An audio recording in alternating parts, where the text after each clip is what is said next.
नमस्कार विद्यार्थी मित्रांनो, आपल्या सर्वांचं सहर्ष स्वागत आहे जी.के. टू फॉर मराठी या एज्युकेशनल चॅनलमध्ये. तर पहा, जिल्हा परिषद भरती संदर्भात नवीन अपडेट आलेली आहे आणि त्यासोबतच आपण ही अपडेट देखील जाणून घेणार आहोत. आणि ज्यांची परीक्षा झालेली आहे किंवा निकाल लागलेले आहेत आणि काही पदांचे म्हणजे पेसामधील काही पदं आहेत त्यांचे निकाल अद्याप बाकी आहेत. ते आरोग्यसेवक 50% असो, आरोग्यसेवक 40% असो आणि ग्रामसेवक असो. तर पहा मित्रांनो, या सर्वांसाठीची आताची जी प्रेस नोट आहे ती तर आपण पाहणारच आहोत. पण त्यासोबतच डॉक्युमेंट व्हेरिफिकेशन जे होणार आहे तुमचं, त्यामध्ये कोणकोणती कागदपत्रे आवश्यक आहेत? कारण की काही जणांचं वेळापत्रक आलेलं आहे डॉक्युमेंटचं आणि काही जणांचं यायचं सुद्धा बाकी आहे, कारण की निकालच लागायचा बाकी आहे. तर पहा, डॉक्युमेंटचा जो टप्पा आहे, ज्या ज्या विद्यार्थ्यांचं सिलेक्शन होणार आहे त्यांना त्यामधून जावंच लागणार आहे. म्हणून कोणकोणते डॉक्युमेंट देखील लागणार आहे याची माहिती सुद्धा आपण या व्हिडिओच्या माध्यमातून जाणून घेऊ. तर पहा, सर्वात प्रथम आपण प्रेस नोट काय आहे ती जाणून घेणार आहोत. तर इथे तुम्ही पाहू शकता, जिल्हा परिषद भंडारा पद भरती 2023 अंतर्गत आरोग्य सेवक 50%, हंगामी फवारणी कर्मचारी या संवर्गाचा निकाल दिनांक 29 जुलै 2024 व कंत्राटी ग्रामसेवक संवर्गाचा निकाल दिनांक 3 ऑगस्ट 2024 रोजी जिल्हा परिषद भंडाराच्या अधिकृत संकेतस्थळावर प्रसिद्ध करण्यात आला होता. तर पहा, ही जी नोटीस आहे ती कशा संदर्भात आहे? आरोग्य सेवक 50% आणि कंत्राटी ग्रामसेवक या 2 पदासाठी. आणि जिल्हा परिषद कोणती आहे? तर भंडारा जिल्हा परिषद. तर पहा मित्रांनो, खाली त्यांनी सांगितलेलं आहे की त्या अनुषंगाने आरोग्य सेवक 50%, हंगामी फवारणी कर्मचारी या संवर्गाच्या गुणवत्तेनुसार पात्रता धारण करीत असलेल्या उमेदवारांचे दस्तऐवज तपासणी दिनांक 20 ऑगस्ट 2024 रोजी सकाळी 9 ते 11:30, दुपारी 11:30 ते 1:30 आणि 1:30 वाजल्यापासून तर 3:30 वाजेपर्यंत आणि 3:30 ते 6 अशा 4 सत्रात केली जाणार आहे. तर पहा, महत्वाची तारीख आहे ती म्हणजे 20 ऑगस्ट रोजी आरोग्य सेवक 50% यांच्या कागदपत्रांची तपासणी म्हणजेच डॉक्युमेंट व्हेरिफिकेशन होणार आहे. त्यानंतर पहा, तसेच कंत्राटी ग्रामसेवक संवर्गाच्या गुणवत्तेनुसार पात्रता धारण करीत असलेल्या उमेदवारांच्या दस्तऐवज तपासणीची दिनांक आहे 21 ऑगस्ट सकाळी 9 ते 11:30, 11:30 ते 1:30, 1:30 ते 3:30 आणि 3:30 ते 6 अशा 4 सत्रात केली जाणार आहे. तर पहा मित्रांनो, भंडारा जिल्हा परिषदेमध्ये आरोग्य सेवक 50% आणि कंत्राटी ग्रामसेवक या दोन्हीही पदांचं डॉक्युमेंट व्हेरिफिकेशन होणार आहे. आरोग्य सेवकचा आहे 20 ऑगस्टला आणि ग्रामसेवकचा आहे 21 ऑगस्टला. त्या संदर्भातील ही जी सूचना आहे ती प्रसिद्ध करण्यात आलेली आहे. दस्तऐवज पडताळणीचे ठिकाण आहे जिल्हा परिषद भंडाराचे सभागृह. तर पहा, ही पाहिली आपण महत्वाची अपडेट. आता कोणकोणती कागदपत्रे आहेत जी तुम्हाला गरजेची आहेत? ग्रामसेवकसाठी असो, आरोग्यसेवकसाठी असो, आरोग्यसेवक 50% असो, 40% असो आणि जे निकाल लागलेले आहेत किंवा लागायचे बाकी आहेत त्यांच्यासाठी सुद्धा आपण एकदाची लिस्ट पाहणार आहोत की जिल्हा परिषदकडे आपल्याला कोणकोणते डॉक्युमेंट सादर करावे लागतात.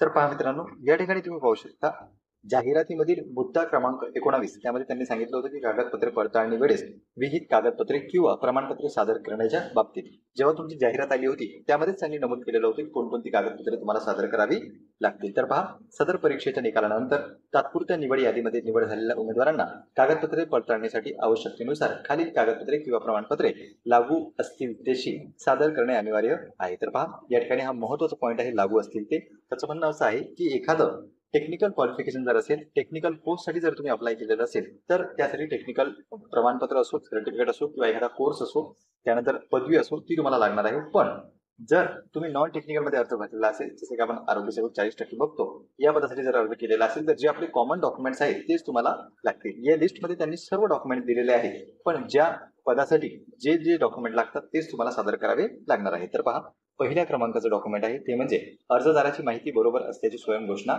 पत्र. त्यानंतर पहा, शैक्षणिक अर्हतेचा पुरावा, वयाचा पुरावा, जन्माचा पुरावा, आर्थिक दृष्ट्या दुर्बल घटकातील असल्याबाबतचा पुरावा. म्हणजे आता हे कोणत्या कॅटेगरीसाठी? EWS, economically weaker section. जर तुम्ही EWS कॅटेगरीमधून अर्ज भरलेला असेल तर तुम्हाला हे प्रमाणपत्र सादर करावं लागणार आहे, अन्यथा हे सादर करण्याची आवश्यकता नाही.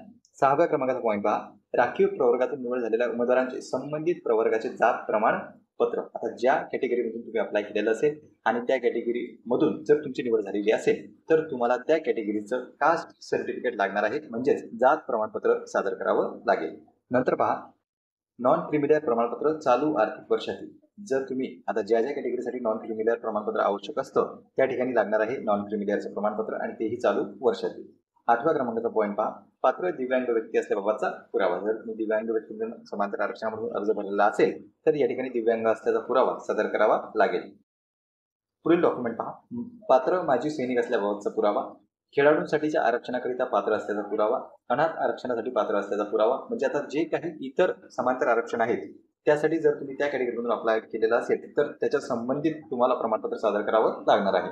12व्या क्रमांकाचं पहा, सर्वांना कंपल्सरी आहे, ते म्हणजे महाराष्ट्र राज्याचं अधिवास प्रमाणपत्र, जे आपण ज्याला डोमिसाईल सर्टिफिकेट म्हणतो, ते प्रत्येक कॅन्डिडेटला गरजेचं आहे. मग तुम्ही कोणत्याही कॅटेगरीमधून अप्लाय केलेलं असो, ओपनमधून असो, ओबीसी असो, एससी एसटी किंवा समांतर आरक्षणामधून जरी अप्लाय केलेलं असेल तरी देखील तुम्हाला महाराष्ट्र राज्याचं अधिवास प्रमाणपत्र लागणार आहे. नंतर पहा, महाराष्ट्र कर्नाटक सीमा भागातील महाराष्ट्र शासनाने दावा सांगितलेल्या 865 गावातील मराठी भाषिक उमेदवारांना सक्षम प्राधिकाराच्या विहित नमुन्यातील दाखला, विवाहित स्त्रियांच्या नावात बदल झाल्यास पुरावा. आता बऱ्याच आरोग्य सेविकेच्या पोस्ट आहेत की ज्या ठिकाणी महिलांची निवड झालेली आहे. तर पहा, विवाहित स्त्रियांच्या नावात जर बदल झालेला असेल तर त्याच्या संबंधित पुरावा सादर करावा लागणार आहे. त्यामध्ये तुम्ही मॅरेज सर्टिफिकेट सुद्धा नेऊ शकता किंवा राजपत्र देखील सादर करू शकता. 15व्या क्रमांकाचा पॉईंट आहे, मराठी भाषेचे ज्ञान असल्याचा पुरावा, जे की आपल्या मार्कशीटवरच नमूद असते.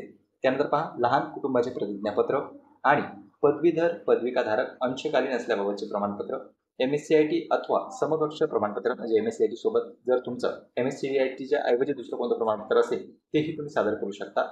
टंकलेखन प्रमाणपत्र आणि लघुलेखन प्रमाणपत्र. काही जणांचे मेसेज आले की हे शेवटचे 2 पॉईंट काय आहेत, तर टंकलेखन म्हणजे आपलं टायपिंगचं सर्टिफिकेट आणि लघुलेखन म्हणजे शॉर्ट हँडचं सर्टिफिकेट. आता जिल्हा परिषदेच्या जाहिराती आल्या होत्या त्यामध्ये कंबाईन पोस्ट होत्या, मग त्या स्टेनोग्राफरच्या असो, आपण पाहिलं की त्यामध्ये विविध पोस्ट होत्या, टेक्निकल होत्या, नॉन टेक्निकल होत्या. तर त्यासाठी सर्व डॉक्युमेंट्सची लिस्ट त्यांना देणं गरजेची होती. पण लघुलेखनचं प्रमाणपत्र जे आहे ते बाकी पदांना लागू नाही आणि टंकलेखनचं सुद्धा. तर ज्या पदांना लघुलेखन टंकलेखन प्रमाणपत्र आवश्यक असते त्यांना सादर करावं लागणार आहे, अन्यथा इतर जे आहेत कॅन्डिडेट त्यांना सादर करण्याची आवश्यकता नाही. तर पहा मित्रांनो, या व्हिडिओमध्ये आपण अपडेट काय आली तीही जाणून घेतली आणि याच्या पुढे काही निकाल जे बाकी आहेत तेही आपल्याला लवकरच लागलेले दिसतील आणि लवकरच तुमचं डॉक्युमेंट व्हेरिफिकेशन सुद्धा होऊ शकते जर निवड लिस्टमध्ये तुमचं नाव असेल तर.